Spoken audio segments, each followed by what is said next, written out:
Still trying to throw the ball. On first and goal, second and goal. Panicking at third. Fourth, I'm wishing for a muff. Welcome to the 510 Huddle. We're back again. The season is coming to an end. How you feeling today, D-Lane? Feeling great, man. Hey, playoffs right around the corner. It's time. It's time to get right to it, baby. Let's go. Man, it's playoff time. We won't be watching our teams, but that's okay. Yeah, that's We're fine. gonna We're watch gonna deal for next year. We ain't worried about it. exactly. So, the way me and D-Lane, we know the two local teams, the Niners and Raiders, are out the playoffs. So we're pretty much gonna recap their season and dive into it and see how they can get better next year and what to look forward to. So, D-Lane, let's start off with the Niners. Overall, with the injuries, everything going on, what's your overall thoughts on the 49ers seasons for 2020? Like from this past season or moving forward, right? We're talking about moving forward, right? Yeah. It's so they Yeah. had injuries, everything. So obviously we put our GM hats on. How are you getting the Niners better for 2021? Yeah. First thing, I think Kyle said it as well as you can say it without shitting on his quarterback on Jimmy G like a week ago in his press conference. He was just like, Jimmy's gonna be our guy, but he gets evaluated just like every other position. You feel me? And he will be getting evaluated. We will be looking at that position, and if we can make an upgrade, they'll make an upgrade. He kind of said something similar. I think last year Aaron's was a little more open as far as moving on from Jameis, but I think he said something similar as far as if we can upgrade, we can upgrade, And I think that's the first spot we need to be looking at. We need to be looking at upgrading at the quarterback position. I think that's priority number one, because you're bringing back most of the defensive pieces that got you to the Super Bowl last year, and you have a top defense this year. So you're bringing those same pieces back. One would be quarterback, and then two would be a shutdown DB. Sherman's only getting older. You're gonna have to eventually move on from the guy, You're a free agent. or possibly move him to safety. I think Sherman will be one of those DBs like a Charles Woodson. It's a few that did it. Rod Woodson that can be able to play Real corner for a quickly, long period of time and then yeah, switch over to safety. no, real quick, D-Lane. Richard Sherman's a free agent. He's already talked about he's not coming back. So Oh, he said he's not coming back. just because of his price tag, and Niners have 40 free agents, so you Okay. can't spend that much, for a 33-year-old But corner. just on him, no, I just think he should prolong his career by playing safety. Oh I yeah, he's think, not done. He's not I done. think Sherman could play that. I think he can make that switch. He's smart enough and could get hella picks at safety as well. Yeah, I agree, and he can tackle. Yeah, and he can tackle. But yeah. So for the my first thing I'm looking at is if I'm lynching Shanahan, how can we upgrade the quarterback position if we can? We both know they're not. We know they want. Well, let me see. It's right here. They are picking 11th, but we both know, and like they've shown in the recent years, they're not scared to move up in the draft to get what they really want. So number one would be looking for a quarterback. Number two would be trying to identify a nice DB, a Swiss Army knife type guy, or a lockdown corner, one of the two. But you got to find a guy in the secondary. You got Fred Warner, you got a linebacker crew, you got a front four. So I think those are the top two things I'll be looking at going into the offseason for the Niners. What about you, Zach? I think you're spot on. To me, this is going to be a really interesting offseason for the 49ers, because I think this is going to be what's the word I'm looking for? I think this 49ers 2020 team is going to look way different than the past Niners team, strictly under Kyle Shanahan. I'm going to say this. First, I don't think Robert Saleh is going to be back with this team, not because he's not a great coach. I think he's going to be head coach of a different football team. I firmly believe that. And then the second, the 49ers have a first and second round pick, but they have no third. And so I agree with you that need to address the quarterback position. But to me, Jimmy could get it done, as we saw, if he has a loaded team, weapons around him. But his problem is availability. So if you're the 49ers, you're like, okay, we can pick, best player available 11th, right? And you're not getting a franchise quarterback there unless you trade up. Or you can maybe get a later pick, trade back for some more picks, hopefully get a second round pick and get a guy. Zay, hold your thought real quick. we can't always say, "Oh, you're not sure on hitting the franchise guy outside the top 5 anymore." A guy like DY, a guy like Pat Mahomes, they're falling into those 10, 12 and quarterback heavy drafts. And I think this year is one of those drafts where we got about 4 or 5 guys. They're not all going to be taken back to back, 1, 2, 3, 4, 5 type shit. Like they will be sprinkled throughout the first round. I think they can even sit right there and possibly find somebody at 11. I'm not disagreeing. I mean, obviously we know Pat Mahomes, Deshaun Watson. I'm not saying those weren't rare cases because I just But they believe are at the same time. again, I think Pat Mahomes might be the best quarterback all time. Tom Brady was picked in the 6th round. Russell Wilson was in the 3rd. These great guys. I mean, it's luck. We all know it's a lot of luck. And to me, tell me if I'm wrong. I think it's a huge drop off after Trevor Lawrence in this quarterback group. I think Trevor Lawrence is the guy. And then I think the rest of the quarterbacks, they might fall, years down the road, we might look at them like Sam Darnold and the other quarterbacks where it's like they got some, but we I don't know. told you how I feel about the Kyle Wilson kid, but lately, last week or two, I've been hearing stories about off-field issues with him. I don't know if you've been hearing some of the same rumblings. Yeah, no. And again, I think Kyle Wilson might be the 2nd or 3rd quarterback took because there is 4 teams that need quarterbacks. We had the Niners. And so I think the Niners are going to keep Jimmy. I think they get a 2nd round pick, young guy that Kyle believes can run his offense. And then my biggest concern for the 49ers is they're re-signing Fred Warner. They gotta sign Trent Williams. They're not gonna let him go. McGlinchey, they have to figure out what's gonna do with him at left tackle. At right tackle. They might put the 5th-year option. They might not. He's played terrible this year. And everyone that knows he was the left tackle picked ahead of Colton Miller, who's actually a really good left tackle for the Raiders. So they have a lot of questions they have to ask themselves as an organization. With Robert Saleh leaving as well, they got to get a new DC. Is that defense going to look the same? Could we just count on that defense to be, hey, same old Robert defense? So I think it's going to be a lot of moving pieces. But I'll say all this to say, if Kyle gets his quarterback, there's nothing to be worried about for 21 season. If Jimmy is the quarterback and it's a 2nd round guy, I wouldn't say I'm worried, but I would just be like, I feel like we're running it back with a Band-Aid on it. Am I wrong there? If to me, it's a later round pick quarterback. Okay, so that's what I was just about to ask you as far as for the quarterback, Zay. I wanted to throw a scenario out to you because we've done this the last 2 off seasons with Matthew Stafford as far as saying where he could possibly land, but we know he has to get traded. If you're Kyle, let's just hypothetically say they do take the best player available in the draft at spot 11. It's not a quarterback, Zay. Out of the quarterbacks that will be available this offseason that we're hearing, like a Matt Ryan. So let's take Matt Ryan. We could take Cam, I guess he'll be available. Carson and Matthew Stafford. Let's just say those guys, including Jimmy. Who would you take moving forward? If you're Kyle and company, you could pick one of those, a veteran guy, not since you took somebody else in the draft. Who would you take? I would take Matthew Stafford, but the Niners is in such a weird spot because they're like in a win now mode where they need a couple rebuild pieces and the quarterback is big. So let's say you trade a 1st round pick for Matthew Stafford. That means you only have a 2nd round pick going into the draft. That's it. And we know they have more holes. They need DBs. They need to get their I O think line better. Stafford's on like 1 year left, maybe 2 on his contract. I don't think I'd give a 1st round for a quarterback that's that year that up there in age with He's like a 32. year or 2 left on his contract. Yeah, I He's still just wouldn't give. 32. I'm not giving the 1st. Nah, Zay, I'm cool. Banged up quarterback with banged up history too. He's not Jimmy We, G, we, but we went Stafford. over that. We went over that. Yeah, we did. We did. Outside of one season, he's played He always plays his games. He's tough. I think 7 straight years he played 16 games. It was literally last year, and then the 2nd year in the league he got hurt. Outside of that, he hasn't missed. And obviously this year down the road, but nothing to play for. I wouldn't give a 1st for him. I don't think I'd give a 1st for him. Maybe 2, 3 years younger. Maybe 32 is kind of high. I know he still got 7 years or so. Okay, But don't give him a 1st. Just go back with Jimmy then. To me, not looking at it. I don't know if I'll give him a 1st for Matthew just because my number one thing going to 2021 is I need a healthy team. And to your point, Matt did get hurt the end of the season, and not last year, but the year before, he was a little beat up. To me, 32-year-old quarterback, Russell Wilson's 32. That's not. I mean, if you're 35, 36 plus, then we're issue. Yeah, I still got 4 years of Matt, but I think in the 49ers, I really would just run back Jimmy if there's no cheap option out there. If maybe I can get Dak on a 1-year contract, a prove-it contract, then I'll do that. Maybe I'll take Mac Jones in the draft in the second round, or he falls straight to me.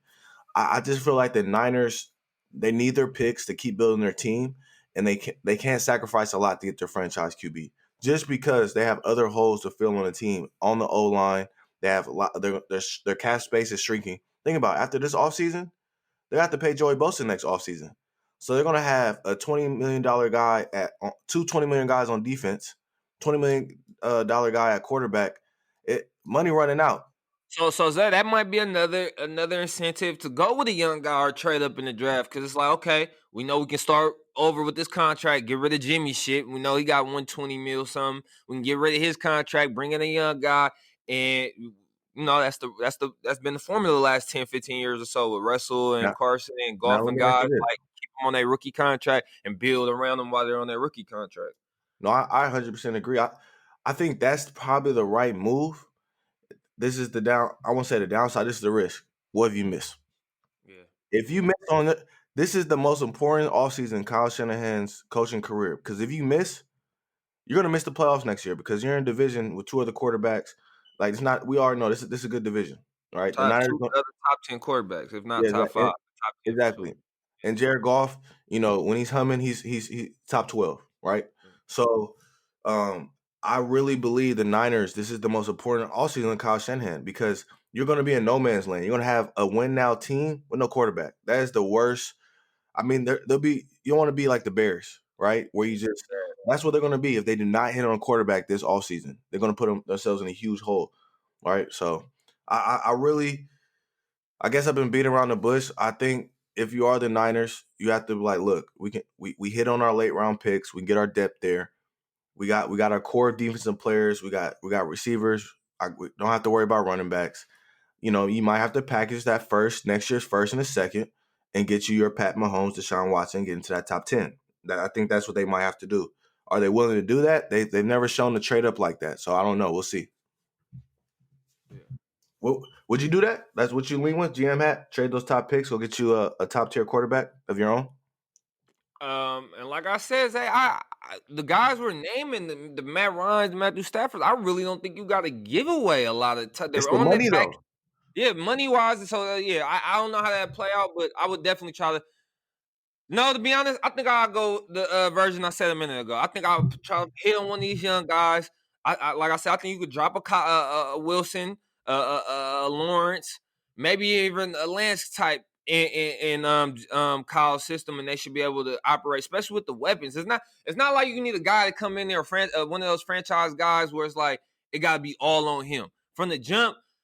The Seattle Seahawks didn't know it was going to eventually be all on Russ. He was a game manager, had good defense. Same thing with Ben Roethlisberger. So you can't draft him expecting him to have to do all that. I think they could go with one of these young, cheap guys that they know could be really well, work with a top, 12, top 10 O-line, all-star top 2, if not number 1 tight end, 2 solid Bs on the outside, and Ayuk and Debo. Man, you don't really need a lot. We already seen with Jimmy's the baseline. You just need something slightly better than that. So I will go with a young guy, Zay, and save some money, go with a young guy, and I'll spend the rest of my resources on the defensive end and other parts where we need to better the football team. Yeah, no, I agree. I'm gonna go. I'm pretty much leaning what you said. I don't think they should go for a second tier. When I say second tier, they need to put themselves in a position where they can get one of the top 2, top 3 quarterbacks in the draft. It might not be the second, but they can get the Lance, like you said. I think they should do that. If not, if they don't want to do that because of the amount of draft capital you have to trade up, I think they should look at a Dak Prescott and Matthew Stafford. I think Dak would get a 1-year deal, or Matthew, and you still have Jimmy on your roster. Now, I just think if the Niners do that, they're putting a Band-Aid on the quarterback situation.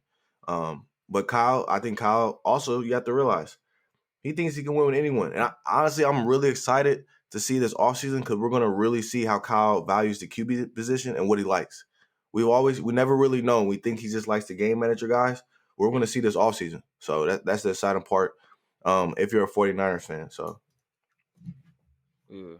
But yep, they got so me and D-Lane pretty much on the same page. Either bundle your picks, get you a top tier guy in the draft, or if you can, without giving him a lot of compensation, get you a Matthew Stafford, or you might sign you a Dak in free agency. So we'll see. Overall, though, I would say this: the biggest positive for the Niners, you guys got franchise players almost at every level: linebacker, pass rusher.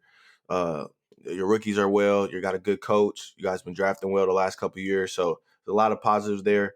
It's literally finding a quarterback that can stay healthy and deliver passes in a big game. So let's go into the Raiders this coming off season.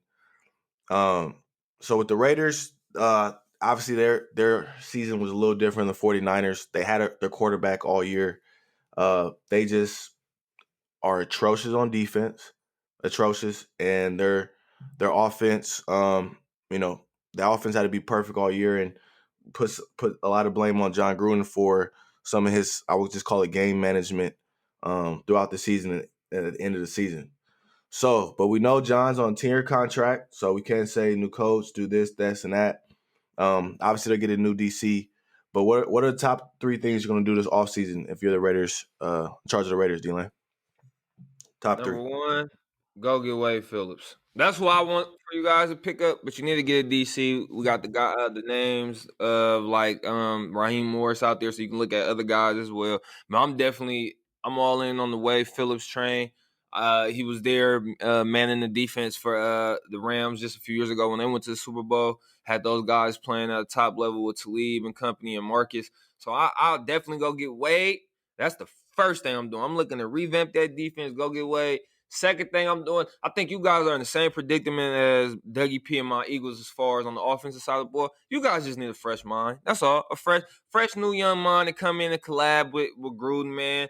Go get you somebody. I don't know if you want to go get somebody out the college ranks or you want to go get a Joe Brady, somebody in the NFL that's already in the NFL. But you got to go get you somebody that can come in, collab with John Gruden and help get some of these guys open, man. Just bring some new schemes and tactics to the offensive side of the football. Other than that, and then attacking within the defense, attacking the secondary. Got to find some guys that can cover, man. The back end is terrible outside of Mullins, and he started looking a little more shaky towards the end of the year. But Mullins is a guy that a piece you can definitely move forward with. Zay, on your defense, who if expansion happened today and you can only protect 5 players from defense, shit, probably even only 3. Let's just say 3 to make it tough on you. Who are you protecting on that defense? Like, who would you keep? Would keep Mullins. Okay. I would keep Mad Max just because to me, Mad Max is that perfect, like you have that perfect number 2 receiver. I think it's that perfect second pass rusher. He'll get you 8 to 10 sacks a year if you got a guy or a D tackle next to him. And then outside of that, I'm only going to say I might say Damon Arnett just because he's played 4 games. I want to see more of him as a corner. Maybe that. And that's just because I got to use it somewhere. So I'm going to use it on a young guy, maybe develop. Not Clean Farrell, because to me, Clean Farrell, obviously he missed a lot of games here, COVID. But when he was playing, he's a dominant run defender. So like that's a guy you might want on your defense if you're loaded, right? Like he might fit well on the Ravens defensive line and Niners defensive line, but not the Raiders being your sole guy. So that's it, man. And really just Trayvon. Y'all can pick the other 2. It don't really matter. Oh, so you said Mullins, Mad Max, and who's your third guy? Damon Arnett, only because he was a first-round corner. He only played 4 games because of injuries and COVID. So I just want to say, get another look at him. Okay. He was also one of Croc's top corners too. So he be hitting on his corners. So I want to see some more from him. I got you. Okay.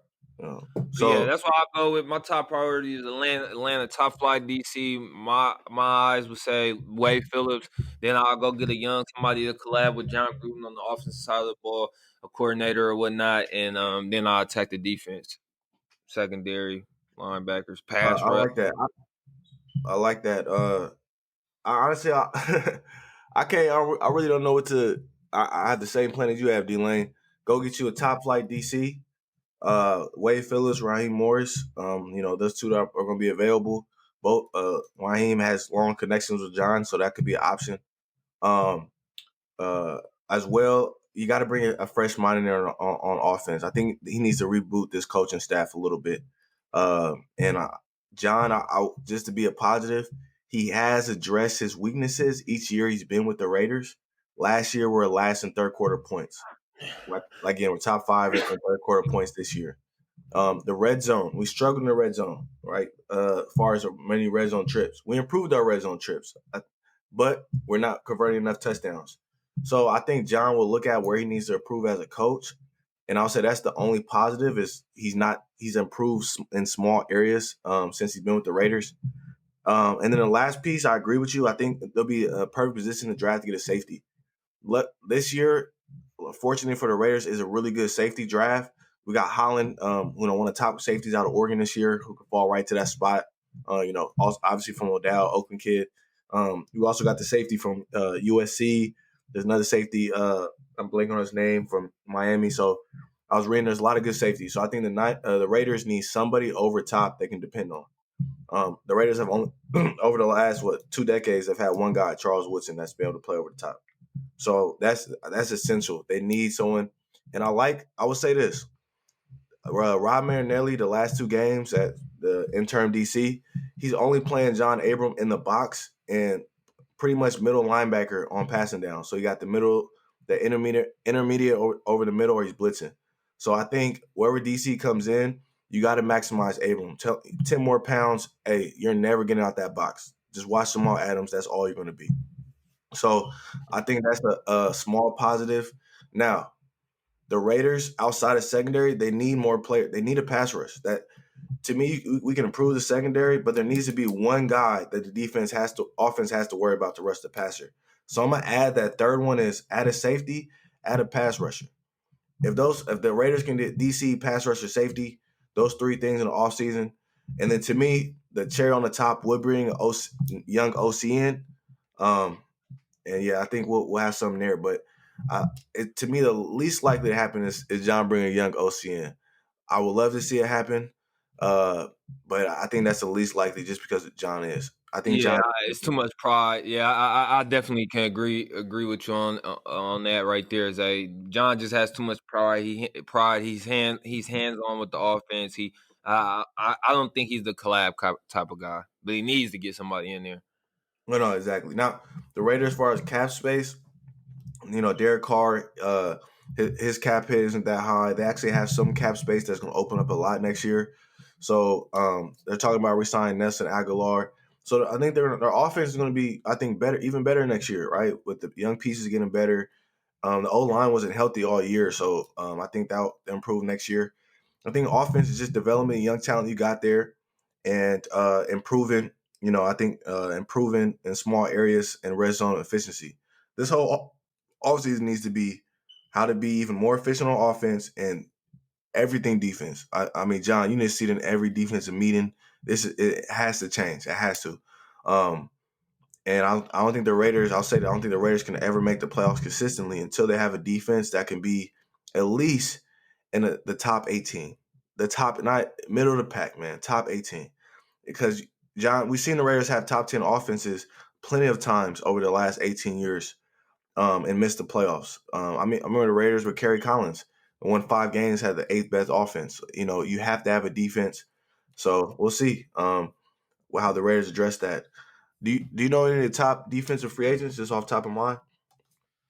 No, don't. No, I'm doing a quick look right I haven't now. really been paying attention to contracts this year.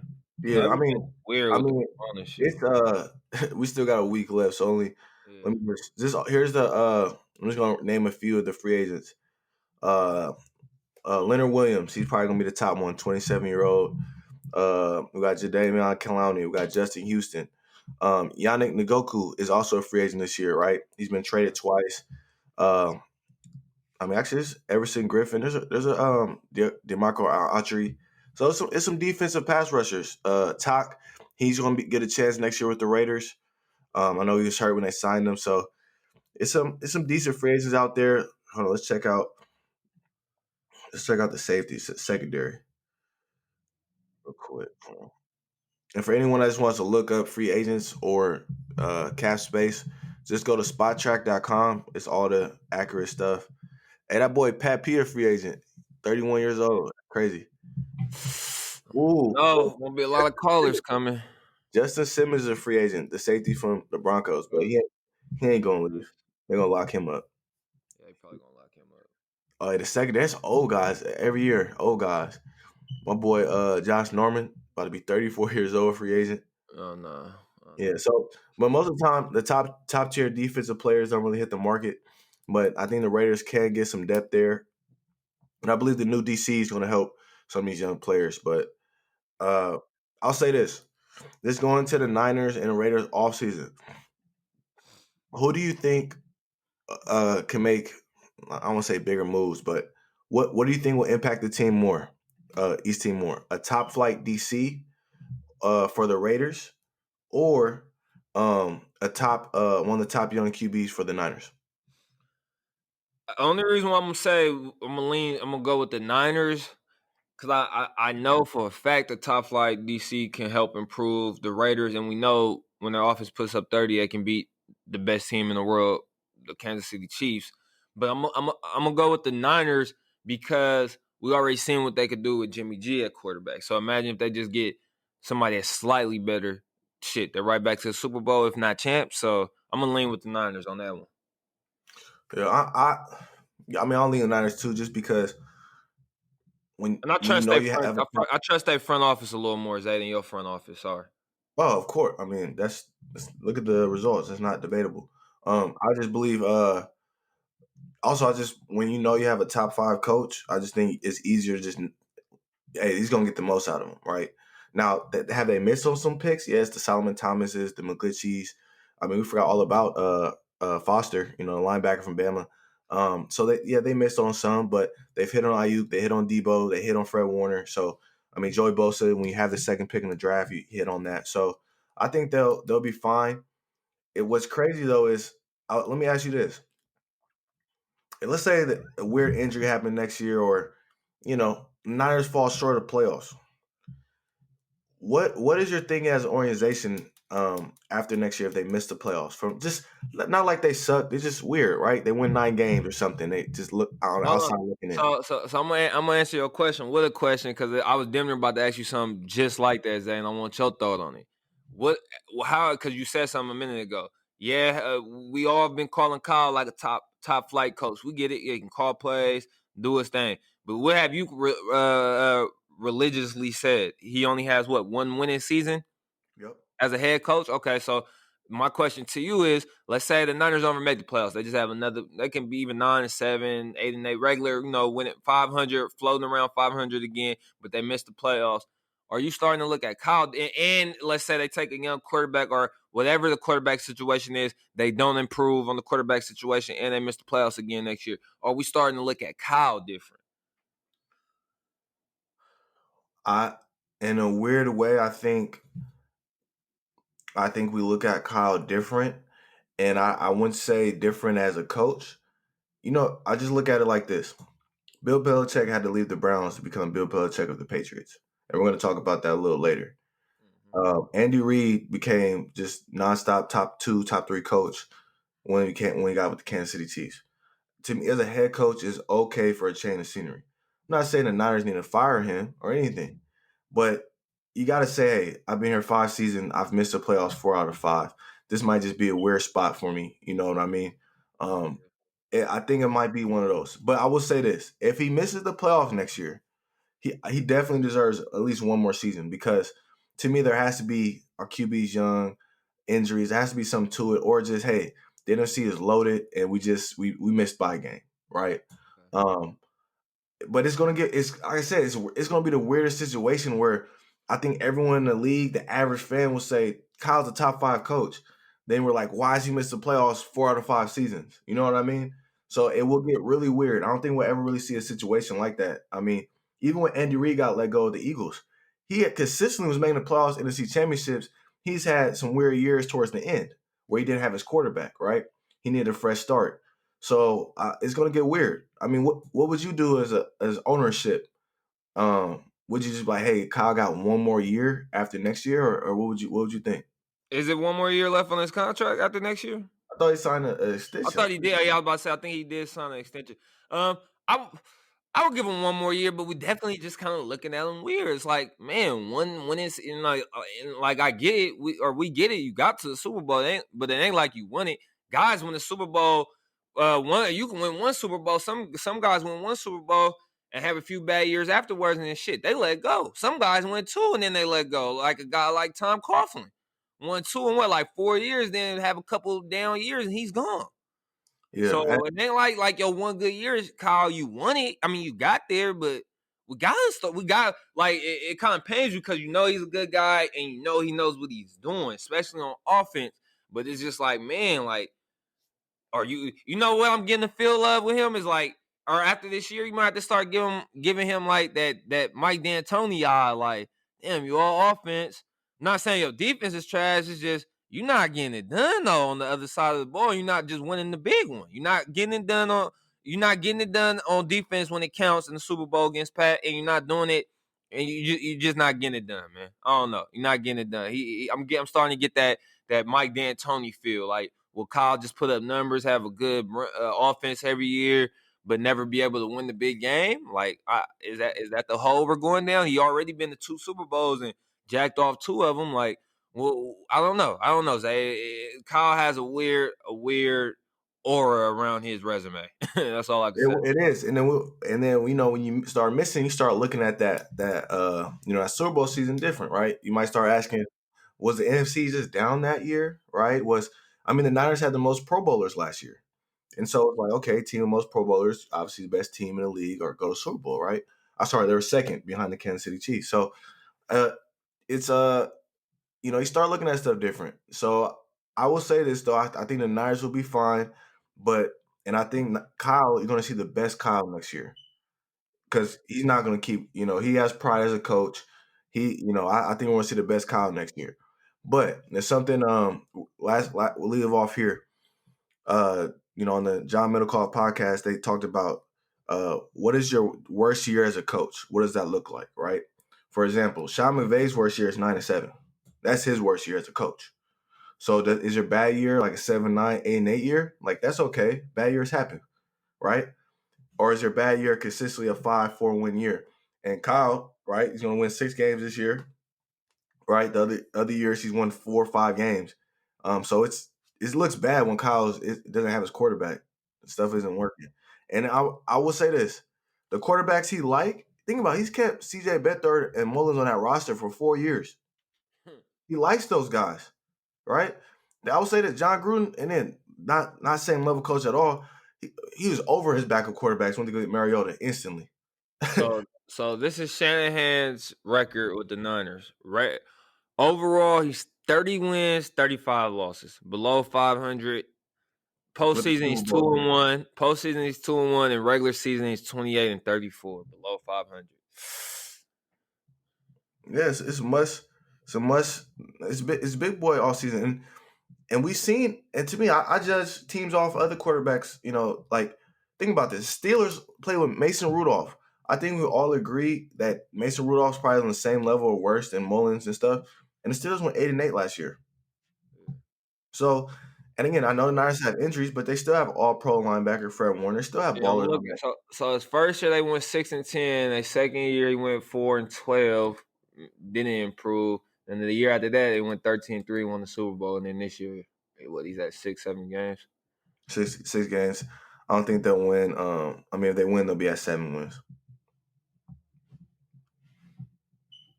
So I think Kyle Shanahan is definitely going to be in win now mode this offseason. So we're going to either see.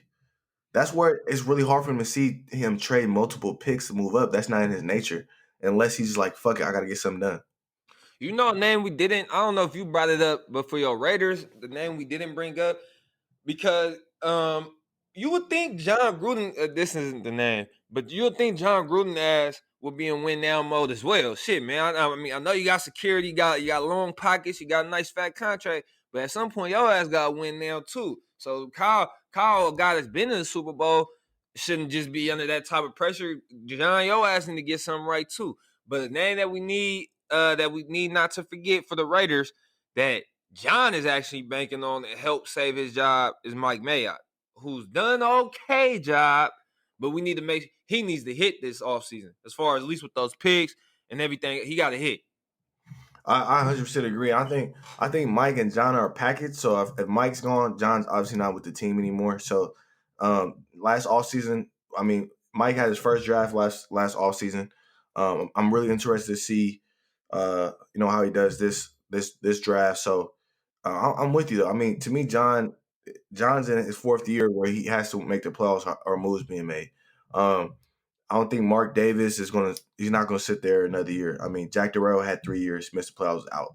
So I know he has a 10-year contract, but after year 4, if he does not make the playoffs, he's out of there. So I think this is a crucial offseason for them as well. I think we're gonna see I wouldn't say desperate, but I think John Gruden's gonna try to address everything that needs to be addressed this offseason. So again, it could be good, it could be bad. I hope they don't reach for picks, but yeah, I agree with you. They have. I mean, Zay, you had me cracking up on Twitter when you was talking about, or when John Gruden was talking about in his press conference how Moreau got some invaluable experience from Jason Witten this year. man, this is the NFL. This ain't college true freshman with the senior. Like, what the hell is this? Jason, I'm faster than Jason Witten on a bum leg. This is outrageous. I wouldn't go down that. I'm gonna go on my Twitter rant. That's a whole different combo, man. God damn. But yeah, it's crazy. This is 2 pivotal off seasons for the Raiders and 49ers. And for the 49ers, it's literally keep faith in your coach and what you built. And for the Raiders, is this the guy to turn around 2 decades of misfortune? So we're gonna see. Enough off the 2 barrier teams who will not be playing past Sunday. Let's dive into who we think. You want to go into our Super Bowl matchup? Or you want to talk Dwayne Haskins first? Let's go with Dwayne first, because I wanna know your opinion. Not even on the Dwayne situation first. It's 2-part right here. Did you see what Booger said about him? Booger McFarland. Yeah, but Okay. yeah.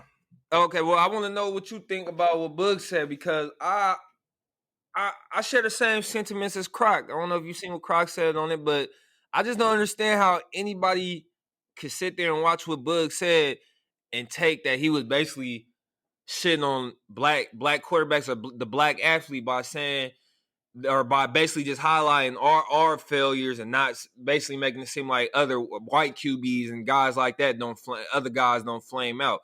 No, I didn't get that at all. I got this is a big homie basically on TV talking to the little homie, and Dwayne Haskins just saying you gotta do better, young brother. You feel me? You got presented an opportunity of a lifetime. There's only 32 of these jobs, and you pissed one off because you're too worried about branding instead of the work that got you there and continuing to do the work. That's what I took away from what Booger said. I have no idea how people were taking that and flipping it. I'm in a big coaches group chat on Facebook, and they were having a big spill about it on there, and I was reading a lot of comments. I was just blown away by how you could take that from what he said. That just me. I don't know.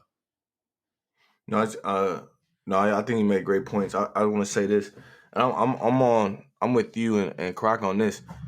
I'm gonna say 3 things. First thing, a lot of people don't understand criticism, don't know how to take criticism.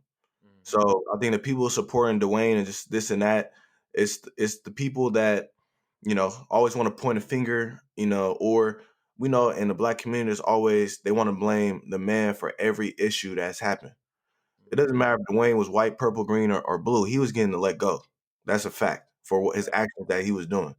The second point, I think Booger, I'm glad he said that. So the young athlete, that 5-star senior, that true freshman in college that's going to be a top pick in a couple years, I want them to see that, because it's not about your brand. Your brand comes after your success. You know what I'm saying? I think they want to be Odell year 1. Odell had 100 catches first 3 years before this was, the Odell we're talking about today, right? It comes with the production. So I had no problem with Booger said. I'm glad he said it. And if I think anyone that has a problem with what he said, one doesn't want to teach in teachable moments, and 2 doesn't know how to take criticism. And the last part I want to say, and I agree with you on this, is I don't see how anyone could take that as him bashing black quarterbacks. That's not the case at all, because we see Black quarterbacks come in every year, don't act like that. Deshaun Watson, Pat Mahomes. I mean, look at Cam Newton with the Patriots. Like regardless, he's played 10+ years in the league. No, has no issues with what would never do what Dwayne does. So to me, that was not the case at all. Because if you look at the black quarterbacks in the league, they're all pretty much successful and are at high standard. If you really think about it, just on top of my mind, the so-called black quarterbacks that have fizzled out, haven't played well, were probably two of the biggest jokes. Right now, it's Dwayne Haskins, strip club, COVID, not showing the press conferences, Jamarcus Russell. Outside of that, look at RG3. He got hurt. He's still in the league. No one ever talked about his character and the way he goes about his day, right? Even the black quarterbacks that weren't so-called starters, they're still in the league having 10+ year careers, right? Look at Josh Johnson. He's on his 13th year in the league. So I disagree with heavily with anyone that had a problem with that video. And if you had a problem, to me, you just don't understand criticism and don't hold yourself to a high standard. Yeah. Okay, and then now we can shift to the Dwayne Haskins. I'm about to light him up, so you can go. You want me to go first, eh? Yeah. I think I'll be a little lighter than you, but I will be on his ass. Yeah. Man, I really don't even know where to start with. I got so many different points I want to touch on with the kid. Like, one thing that keep popping in my head, because the kid is so damn immature. Like, immaturity is one word I think that just instantly connects with him. Immaturity. He doesn't come to the press conference after this past game. After you go to the strip club, you put your team in harm's way. You put your damn head coach, man, who's been through chemotherapy, who's at high risk to catch this shit. You put him at risk.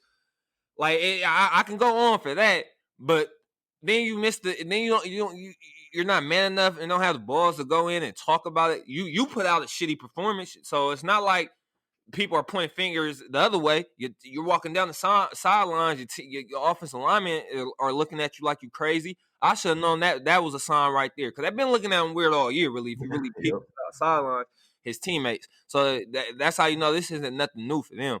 But one of the first things I could think of, and you touched on it a minute ago when we was just talking about young athletes and branding, Zay, I feel like a lot of these young athletes today, like I was looking at a high school kid the other day. I think he one of the top point guards for high school basketball. He damn near almost got like 1 million followers already. You feel me, on Instagram and shit. Now I was looking at shit like that. Same thing with LaMelo Ball. He had more followers than Zion and shit coming in the league. Like, different kids that already got this brand behind them and all this following. We gotta do a better job of media training. I know they used to do it in the NFL. I remember hearing about it. I don't know if they still do, but maybe we need to do it earlier, like in college. We didn't do I know my college, we didn't do no media training shit. We probably wasn't getting guys out. We got some guys out, but it's probably because we wasn't getting guys out like that. So I don't know if schools like Bama, Clemson, if they're doing these type of things. But immaturity, it was one of the first things I sniffed off this kid. Secondly, I've never been a big fan of one-hit wonder guys in college. For some reason, I don't know why I let this kid come over me, and I was sold and bought in pre-draft with him. I just felt like I knew he wouldn't hit the ground running, but I thought he definitely had talent, because I was like, I don't care if it's one season or not. You just don't come in and throw 50 touchdowns. You feel me? Like, I just felt like you couldn't.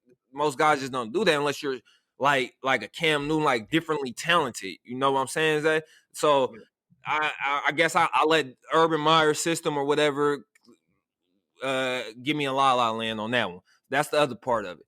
But then lastly, man, Dwayne, bro, I really just hope you take this opportunity to look back at it, because I just recently remembered he was a Washington kid. He grew up a Washington Redskins fan.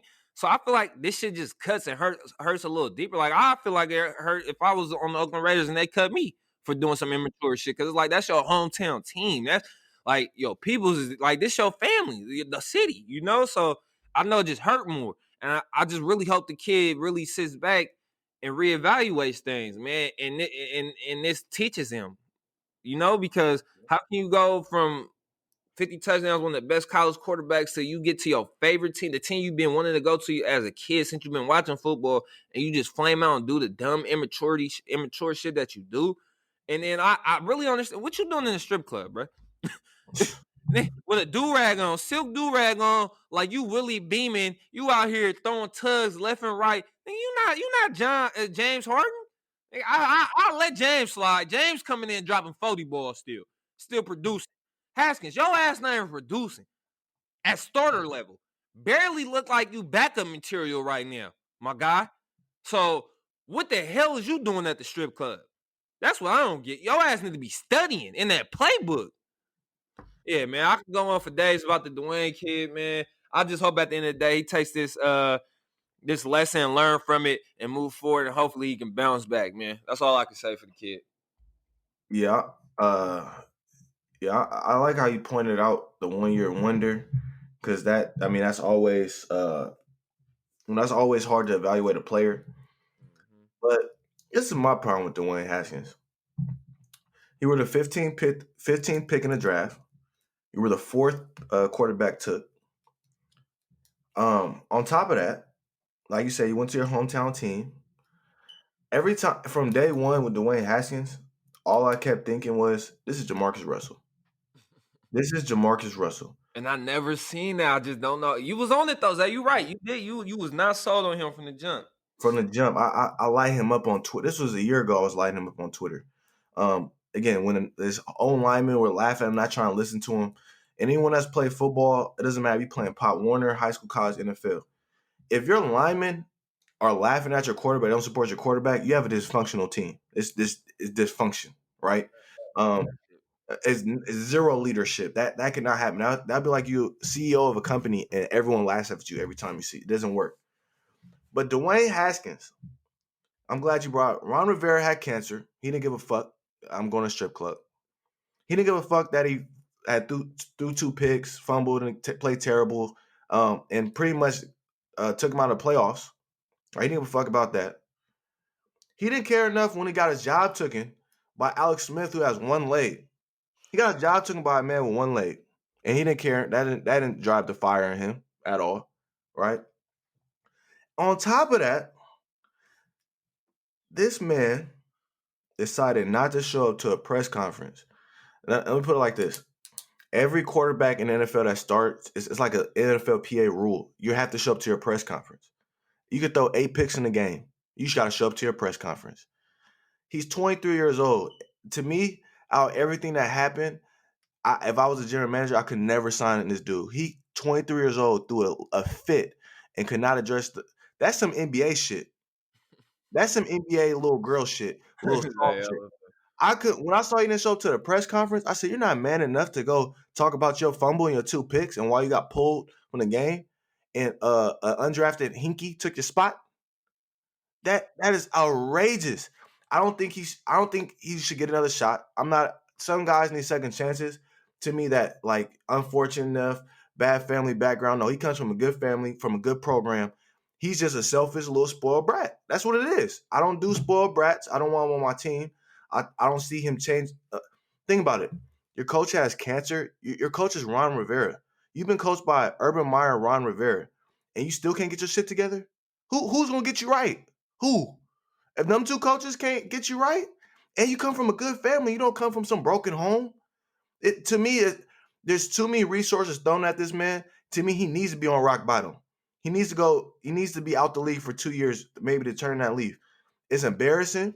I'm glad Booger went in on him. There's zero excuse for what he's done. And it's almost laughable that this is happening in the NFL.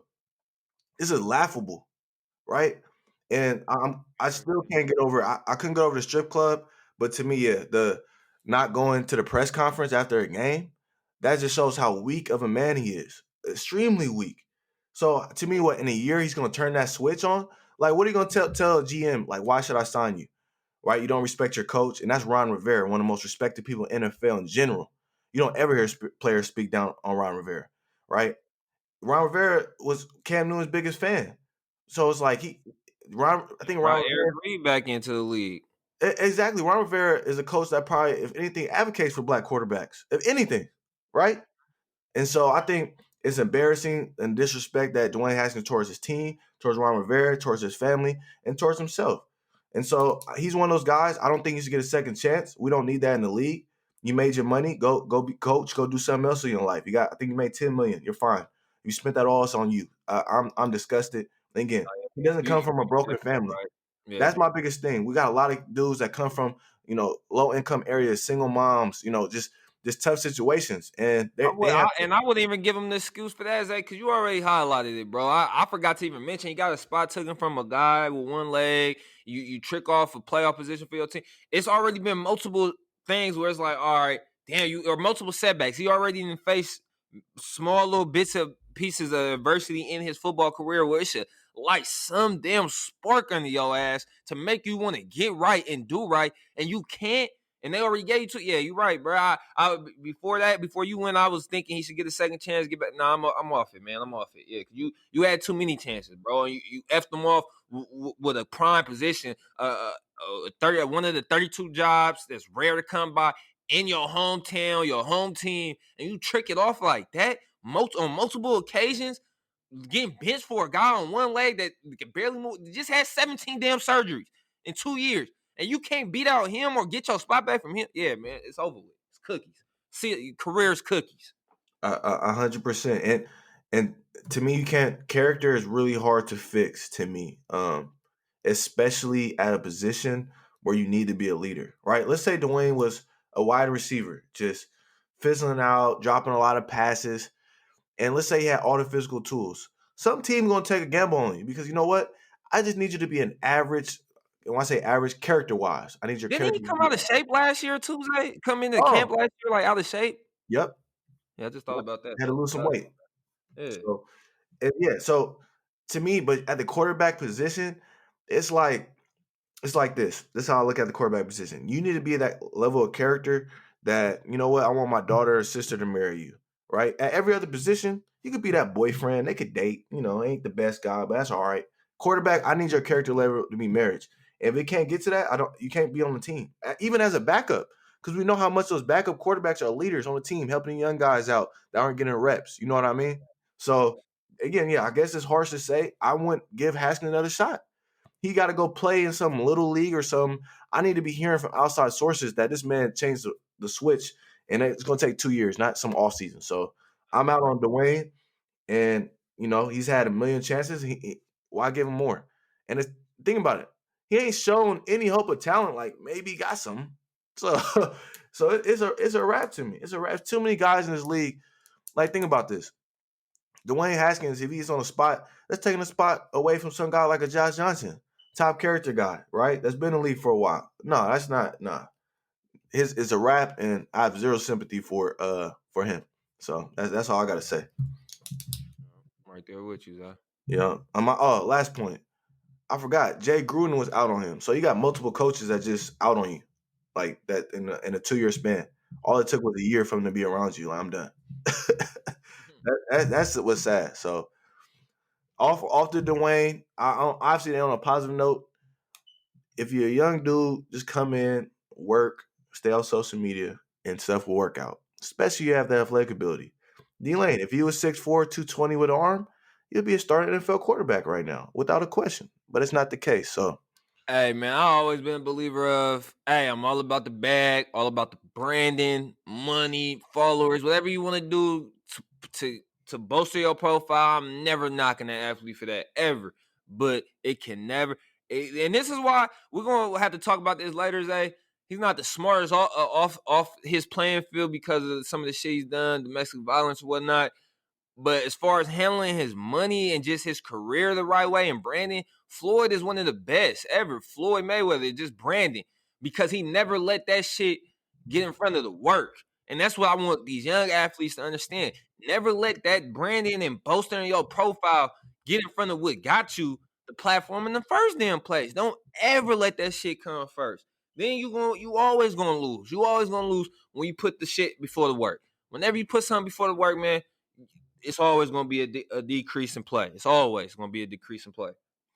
100%. And we see, and you can do both. Look at Tom Brady. He puts the work in, but he has a huge social media brand. But it doesn't come before the work. Look at LeBron. There's countless athletes that balance both. Yeah. And so we got young athletes that can do it. Yeah. Exactly. Now, yeah, the money changes people. I think money boosts your ego like it should, right? If you 21, 22, become a multimillionaire, your ego changes. But it's social media, bro. The followers are going to be there if you balling out. They're going to be there. You're gonna make money when your career is over, just posting an ad here and there on social media, bro. It's there, right? I think everyone trying to be Odell. I swear, that's what it seems like. Odell was the first player to have that social media culture, branding type shit. So, but you got to play like him first. Let's end off here with the. Actually, yeah, let's talk about it. This is actually the season's coming to an end. We got Bucs in the playoffs. Patriots not. So far, who's winning that split? Brady or Belichick? For me, if we're just saying right now, like we're saying right now today, correct? Yes. I'm gonna go Belichick because Brady has to win it for me. I think this is a Super Bowl or bust type year for Brady. For one, Brady knows that. He'll tell you that himself because when you've been in this shit for 20 years, you've been in the Super Bowl 9 times, you won 6 of them. You're playing for rings. You're not playing for anything else but rings, especially in your later years in your career. And then that's one reason. And then the other reason, you add an A, B, all these pieces. You don't add all these pieces not to win the championship. You feel me? So I think it has to be Super Bowl or bust for Brady to look like, or just to look good and say he won the split. Right now, I'm gonna go with Bill, and I got reasons why I go with Bill.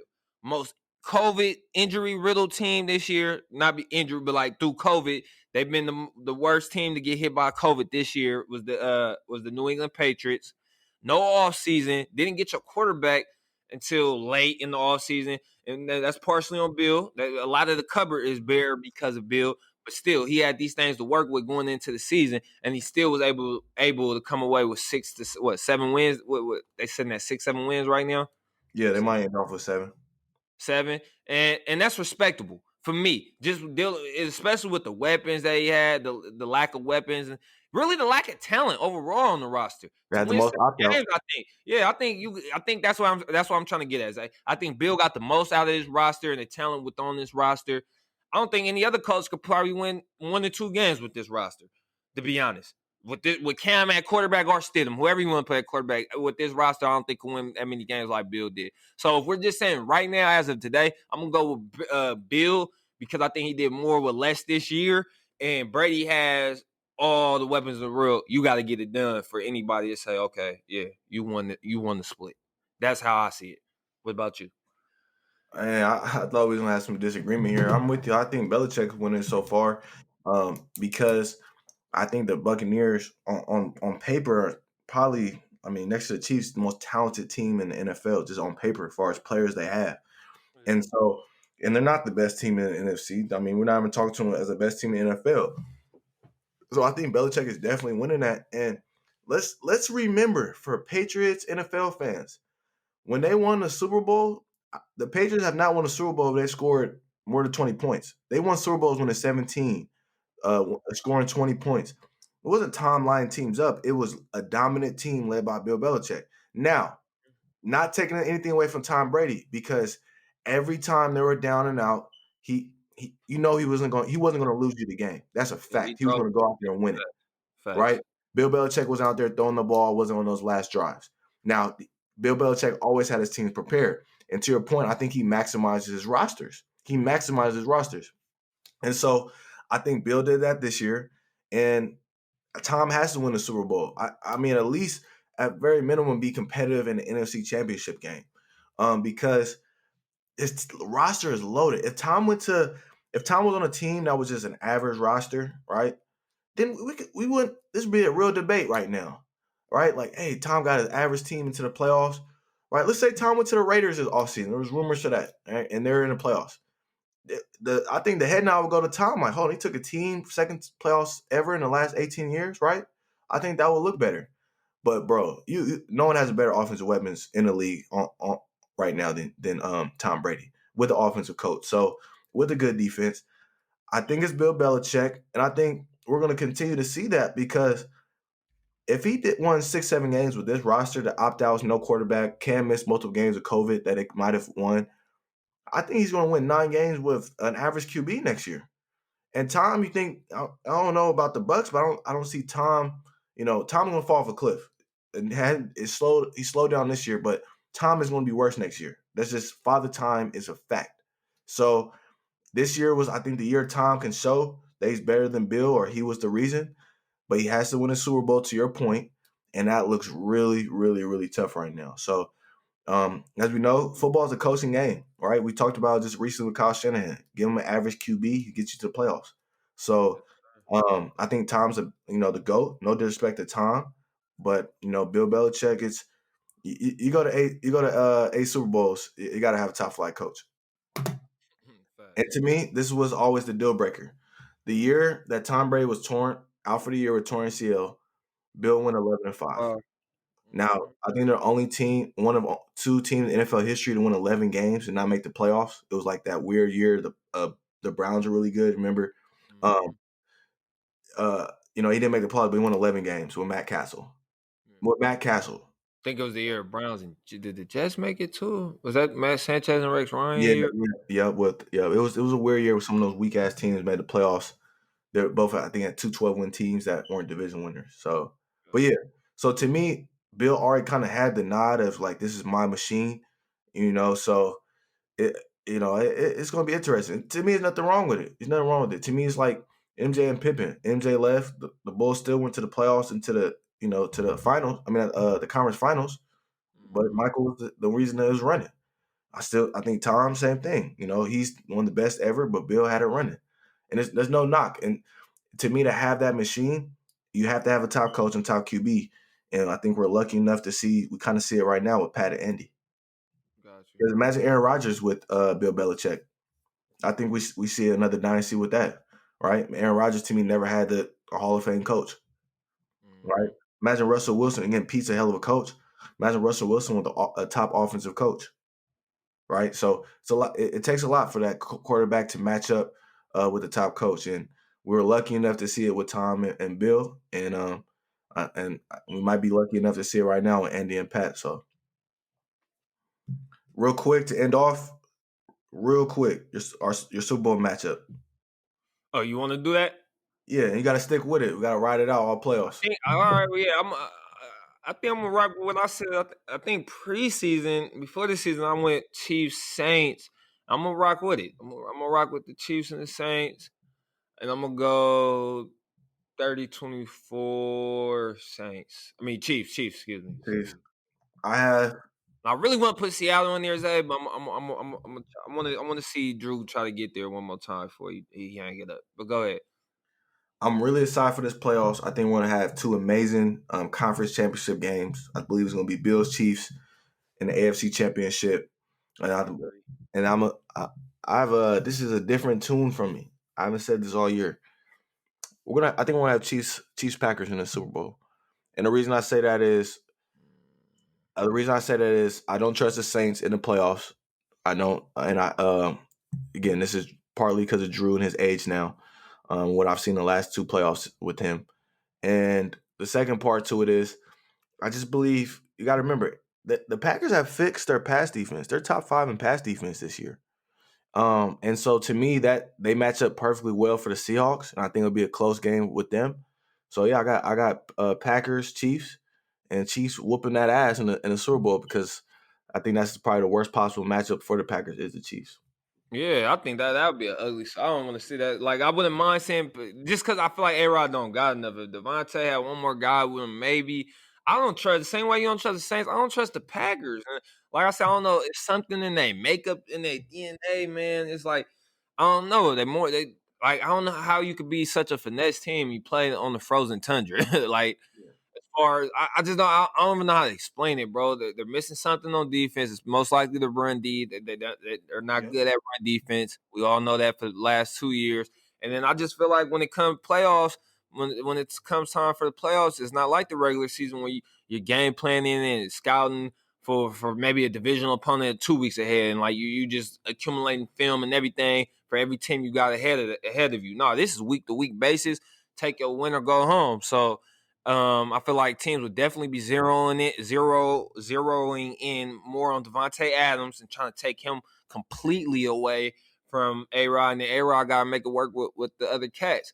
And I feel like against the Saints, I feel like the Packers can beat Seattle. I feel like Seattle can beat the Saints. I feel like the Saints can beat the Packers. I don't feel like the Packers can beat the Saints. Yeah, I mean, the to me, this is the hard part, yeah, and this is why home field advantage is so big. The Saints have to go to Green Bay. Well, And it's not set in stone yet. That's why this last week is big across the board for seeding and for guys just to make it into the playoffs. Because if Green Bay loses this week, the Saints get it out of the three-way tie. I think they get the nod out of them because it'll be a three-way tie between the Packers, Saints, and Seahawks. And the Saints, I think, get the nod for the number one for between the three-way tie. yeah, and New Orleans has to win, and the Seahawks are in that too. So if Green Bay and New Orleans lose, they'll have the number one seed. So to me, this is actually a huge week. I mean, New Orleans should be rooting for Green Bay to lose, just because. I mean, they don't want to go to Seattle or Green Bay for the playoffs. That just can't happen, right? And also, I'm not taking this out. I could see Chicago being the Saints if they have to play them. Just because of that defense, I really believe the Packers again have the best shot. And the reason I'm changing my tune right now, I just started thinking playoffs. Like, okay, I believe the Packers have enough. They won the NFC Championship last year. I believe they're a little better than last year. And there's no Niners. There's no number one defense in the NFC playoffs this year. And so to me, that's where the separation comes. And you know what I will say is, hey, I think they're the same team, the exact same team from last year. The only thing I'll say is different is the attack plan on offense. That's the only thing I'll say is different from the Packers last year as far as Skip Bayless said it a lot last year, jokingly, but I kind of agree with him as far as last year, Aaron Jones, not Aaron Rodgers, I feel like was that team's MVP as far as like he got money last year, even in fantasy. Like Aaron Jones cut up last year, and then A-Rod's numbers was what, like 28 and 6 or something. Like he didn't do what he's doing this year for like damn near doubled his touchdown ratio or touchdowns this year. And I just think they're more attacked with A-Rod first this year. But I still think that the same defense that came in last year couldn't stop a nosebleed on the ground. That's why Jimmy G threw only needed to throw 7 passes to beat them, and they put up 30. I think it's the same exact teams. I'm gonna be so honest. I just think that their attack plan changed up. That's about it. Yeah, I agree with you. I think they are the same team. And my reason is that's fine because there's no 49er defense in the playoffs. So that's why I got them. I'm rocking with them. The Saints defense. I'm telling you. I feel that's why I say I feel like the Saints could beat the Packers. Can't beat the Saints. I feel like the Saints could take away Devontae and make it real tough on A-Rod. They got Lattimore and company. They can make it real tough on them guys. Yeah, we'll see. I mean, you've been talking about the Saints defense. Like this is a top defense we ain't seen in the last few years. No, they just playing real well. They're playing real well, man. Like you sat down with me and watched that Eagles game. Jalen Hurts had to work. That was their first loss in a few weeks because they was on a 9-game win streak before that Hurts lost to the Eagles. But we was watching the game. That young boy had to work. It wasn't like it was easy like that. That defense is nice. And then I watched the game the week after that when they played the Chiefs. And like I said, I haven't missed a lot of Chiefs games in the last 2-3 years. And I think that was one of the most games Pat had to work since the Super Bowl. The second half. He threw 3 picks against Miami. Miami made him work. They was winning. No. He threw one a pick against Miami, and Miami was up 10-0, and then they rattled off like 30 straight points. And Miami came back towards the end. He was just throwing shit. I wouldn't say it made him work. Seattle made his ass work from the beginning. 3 picks. Zay, I'm telling you. And 2 of those picks was tips. The only real pick in that game he had was like, damn, he threw a bad pick. And this is why your defense matters. Their Kansas City defense had 3 turnovers too, so it balanced out. So literally 1 pick, the KC got to pick the first play that Dolphins came back on the field. So that's what I'm just saying. The Dolphins made him work. That's all. Okay. Well, for me, I don't know. I like the Saints. Man. I like them. I like them last couple years coming in, but like I said, I just want to see what Drew can do on his way out. But this week is definitely big as far as seeding because I definitely agree with you. They definitely don't want to go onto the frozen tundra, the Saints, even though I feel like they got a defense that can travel, can play. They definitely don't want to go there, and they definitely don't want to go to the 12th man, Seattle. Okay. I like it. I will agree with that. Yeah. Okay. We're gonna see. You know, I'll be the first one to call you when the Saints lose in the first round. Is that gonna be on my helmet? Hey man, my Bills dark horse pick look good this year, and then shit, my AZ pick, man. I don't know, man. Cliff be pissing me off. That's the problem with them. If they just had Oh man, I wish like Eric Bieniemy could go with them or something, but he probably go with the I Chargers. just think I seen something the other day. They said Bieniemy's he's what did it say? He's a leading candidate for the Texans job, and that's why I think I said I wanted him to go. Right? I said to take him and DY. Yeah, I said I wanted him and DY together. Okay, that makes sense. See, the Chargers might f themselves by not like getting the coaching search early right now. Yeah, I told you I wanted them to get like a Joe Brady for Herbert, but yeah, that's why I think I said I wanted Brady to go to the Chargers and work with Herbert, and I wanted Bieniemy to go with DY. Yeah, and it's crazy. Like the Chargers, they always take like that coordinator route. They never really go get a head coach. So they that probably fits well. We'll talk about that more on next pod after the season officially over. You know, Monday they fire everyone, so we're gonna have a clear look at all the vacancies. What's that called? Black Monday in the NFL when they fire everyone after the season. Yeah. So yeah, man, it's been a up and down season with COVID, but we made it to playoffs, man. We made it. Hey, who you got MVP before we get out of here? MVP. It's I had Pat Mahomes, but I have to say Aaron Rodgers now. Pat's not playing week 17. So I think Aaron Rodgers was something to play for. It's gonna have some crazy stats with that extra game. All I would say is I think because of the extra game, A-Rod's going to end up getting it. Right now, I think it's still like a tie, neck to neck, 50-50. I wish Pat was playing this game because I feel like I can make a real case for Pat to still get it, Zay. He beat 5 playoff teams this year on the road. Pat did. That's not easy to do. It's not like he was I seen a stat. Brady is like 10-9 versus playoff teams this year. Versus non-playoff teams, Brady is like 26-2, 26-3. Come on, bro. Come on.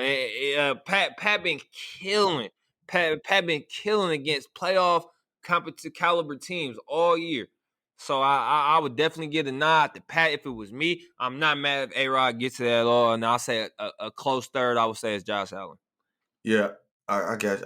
I mean, again, I think Pat should win it. I'm just saying they probably give it to Aaron, depending on what he does on his last game. Yeah. But I mean, even and again, that's Aaron Rodgers has to like throw 4 or 5 touchdowns this weekend, I think, to get it. But to me, if you're voting, it's going to be hard. Like the Chiefs are 15-1. Let's just repeat that. If it wasn't for the one loss to the Raiders, we would talk about a 16-0 team. I think that's what's the part that's really not talked about this year is the Chiefs are about to be 15-1. Yeah. Like that. Come on now, that's unheard of. So to me, for the Chiefs, I'm pretty sure they'll beat the Chargers even without Mahomes. Who knows? The Chargers got they'll still be playing. I'm actually surprised they're not playing Pat, or they're not playing Pat though, because the fact that they got the bye week, they haven't played their favorite or their type of brand of football the last few weeks. I guess Pat's not playing, but I'm definitely playing my starters. I'm at least half because you got a bye week and you haven't been playing well at all. You can't go in the playoffs with that type of momentum. So you got to go in playing right, bro. You got to. What does Bill and Brady say for years? You want to play your best football in late December heading into the playoffs. I agree on that, but if I'm Andy Reid, I'm just putting myself in Andy Reid's shoes. I'm trying to write off some fucking Super Bowls. I will be damned if Pat Mahomes sprains, like something happens to derail. If I'm Andy Reid, I could deal with our bye week. We're gonna fix our shit for week 1 for the playoffs. We're gonna fix our shit. And if he can't, then the Chiefs are the fakest 15-1 team ever. Let's just be honest. So, from an organizational standpoint, I get what you're saying, D-Lane. But you're in win now mode. You cannot risk a random injury. You're playing division teams, so you know they're gonna be lights out, right? I can see Joey Bosa sacking Mahomes right now. He spins weird. You know what I mean? So he has been getting hit a lot too these last couple of weeks. Let's pay attention to that. So you would even do it for a half, knowing you got the bye week to clean stuff up, Zay? Nah, just wouldn't take the risk. It's if it wasn't Patrick Mahomes, bro. Even if I was the Bills, like we got a shot to win it this year. But if you're the Chiefs, if everyone stays healthy, it's ours to lose. Am I wrong? Like that's their mindset. That's true. I just feel like as far as I get what you're saying. Yeah, Any other team, you'll play. Any other team you're playing, I don't care. Let's say the Bills were 15-1. Y'all do not have a culture of winning. Y'all don't, y'all need to play everyone. Again, you Kansas City, Kansas City is the only team that should do that to me. It's twofold for me because I definitely agree. Yeah, it's theirs to lose. I'm just a big believer on like you just want to be playing well headed in, and you don't really want those. You don't want those sloppy plays or those just bad tendencies to carry off into the playoffs. And I feel like they got a week to already off in the box. They locked up the number 1 seed. I was at least a half, but I'm not mad either way if they don't play them because, like I say, I also agree it's theirs to lose still at the end of the day. But to gear up for a Super Bowl run, I definitely feel like you should be playing your best ball heading in. And again, Usually that's the team that wins it. Like even for bottom seeds, we can say for like the Giants those years they won their Super Bowls. The year A-Rod won his, they came in as a hot wild card because they was ripping off wins. You feel me? Heading into the playoffs. I'm just a firm believer in that Brady Belichick theme as far as you want to play your best football in late November, late December. Like I'm a big believer in that. Yeah, and again, I'm not disagreeing. I got you. Yeah. Remember Pat dislocated his knee last year, missed 2 weeks? Yeah. I got you. So I think anything about that. Big Red probably like, I ain't taking this risk. Come on, man. I think a younger coach, like if it was Sean McVay's coach, I think I think they playing. But Andy, like I'm too old for this shit. So that's all I got. You got anything more, D-Lane? Nah, man. Try to hop on here tomorrow for y'all for the new year. Get y'all Friday's picks out, and then shit, me and Zay really ready for these playoffs, man. For a great playoffs, and I'm ready for the offseason, man. Cause we got some crazy guest field pods for you guys. Some stuff we've been holding in the vault that we're ready to let out, and just should let you guys know it's the 510 Huddle, man, and we got some heat coming for you guys. This is crazy. In the NFL offseason, it's like no slowdown. You got like 3 weeks out of Super Bowl, then we got Senior Bowl Combine up and running. Mm-hmm. Yes, sir. All right, man. Y'all have a great New Year, and we'll see you in 2021. Yes, sir. Still went for it. It's time to change the club.